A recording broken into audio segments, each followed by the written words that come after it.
Euro কাপের শেষ ১৬-য় qualify করে গেল পর্তুগাল। আজ তারা ৩-০ গোলে হারিয়ে দিল তুরস্ককে। গোল করলেন বার্নার্ডো সিলভা, ব্রুনো ফার্নান্ডেজ এবং একটি আত্মঘাতী গোল সামেত আকায়েদিনের।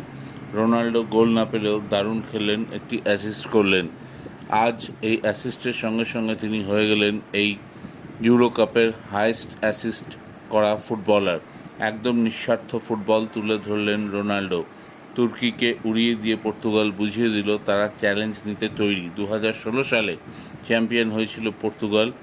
এবার আবার ৮ বছর পর চ্যাম্পিয়ন হওয়ার সুযোগ তাদের হাতে। কোচ রবার্তো মার্টিনেজ দারুণভাবে দলটাকে তৈরি করেছেন। আজ পর্তুগাল সব বিভাগে অনন্য ছিল, তুর্কি তাদের সামনে দাঁড়াতেই পারেনি।